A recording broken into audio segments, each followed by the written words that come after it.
got it? It's recording, right?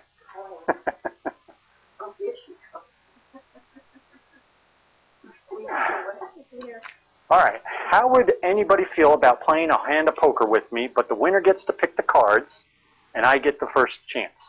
Wouldn't like that very much. Wouldn't be very fair, would it? Well, it's very similar to what we have happening now in our state election. After the census is over, our politicians are going to be very busy making plans to rig the next election.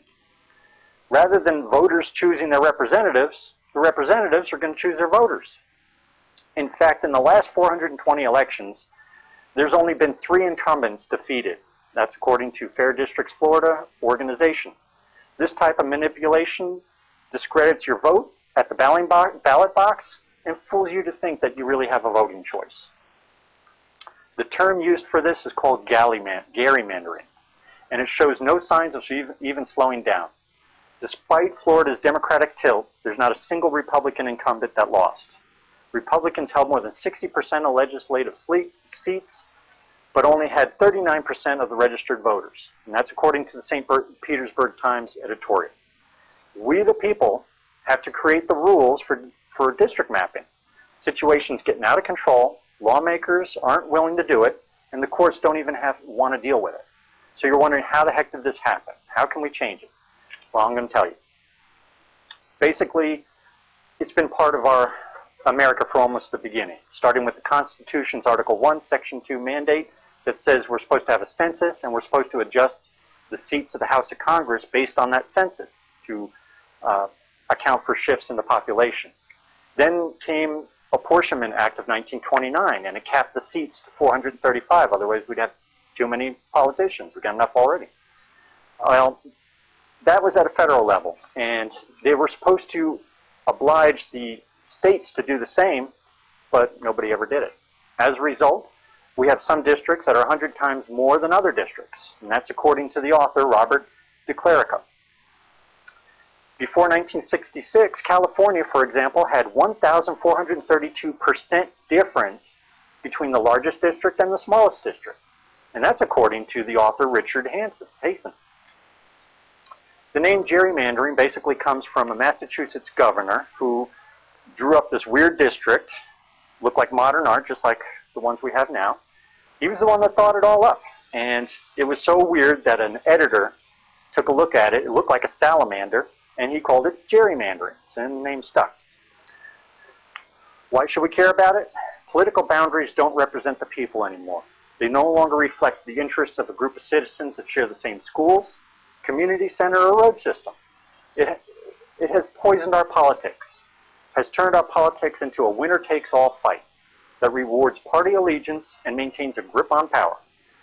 We end up with a ruling elite that contradicts our founding fathers' wishes and makes our country a farce in democracy.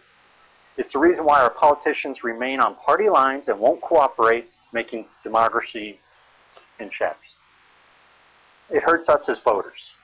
Florida is one of the worst in the country, with legislators unwilling, unable to act in fair democratic manner. It causes an intellectual gridlock with no open debate, just partisan politics. The result in few challengers, no competition, and forget about changing any business as usual government. Voters do not have a real choice at the polls. The situation is getting worse. Right now they have sophisticated methods that they never had before. They've got computer programs like Caliper's Maptitude for redistricting that can map every detail down and basically guarantee a win for about $4,000. And Polk and Sumter counties happen to be customers of that.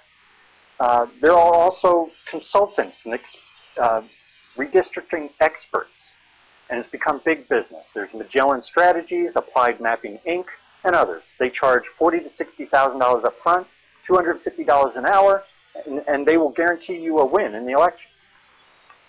And the politicians are never going to surrender this power. They've actually tried to fight any amendments that we have against it with introducing their own amendment.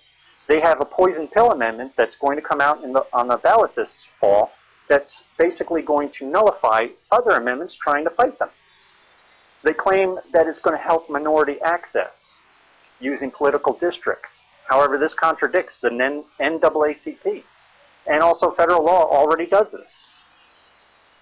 Their amendment doesn't really protect rights or clarify anything. All it does is allow them, basically the wordage in their amendment says without subordination of any other provision, which means any other amendments are nullified. And it also says rationally related, which means they can do whatever they want as long as they can say that they had to do it. I love the quote from Scott Maxwell of Orlando Sentinel. He said, "It's like passing a law for banning drunk driving, except for when legislators really want to drive drunk." Perfect. We can't even depend on the courts. The courts for 60 years didn't even want to get involved. They claimed it was political in nature.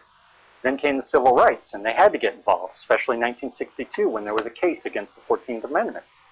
They really had no choice but get involved. Ever since then, gerrymandering has been disguised to help minorities. Why? Because now they had to defend it in court. Politicians had finally found a weakness that allowed for it. Some experts say that the system will never change, but I disagree. It will not change without our involvement. We, the people, certainly can change it. We have a powerful opportunity to make change this November called Amendment 5 and 6. And they're going to establish constitutional rules for drawing district lines properly. They're both presented by petition by the voters, with 5 addressing legislative and 6 addressing congressional redistricting. They're pretty much the same as far as wordage, but their goal is to draw the district lines reflective of our population, follow geographic boundaries. They clearly ban redistricting based on partisan or incumbent needs. It's a move towards thinking of the state as a whole rather than just individual parts containing safe blocks of voters. There's overwhelming support for it. With these new amendments, we could take action before the power brokers try to kick the door shut. Wouldn't it be nice? Can you imagine it? Wouldn't it be nice if we had our representatives have to listen to us instead of their party leaders? To have our legislators more interested in America's welfare than their own? Wouldn't it be nice to go to the ballot box and know that your vote is going to have a real effect on your representative? Wouldn't they think twice before ignoring the voter or courting special interests? If we don't, the alternative is a lot more party politics than we have now. We have to believe that we can really make a change. We, the people, can make this happen now and take back our writing vote. This November, vote for Amendment 5 and 6 and against the deception amendment that's surely going to accompany them.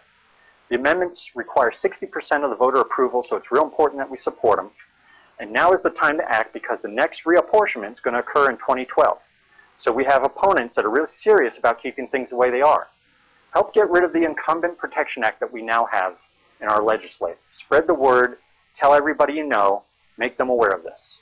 And if you can, please donate and help ads to run against those politicians who are desperately trying to rig elections. Politicians need to know that Floridians will not allow them to interfere with democracy. We need to reclaim the state before it gets any worse. The party's over, and we're the party crashers. Since we now know that the change will not come from legislators or courts, and we know that it's getting worse, it's really up to us to stop it. Can I count on you to support this November? Thank you.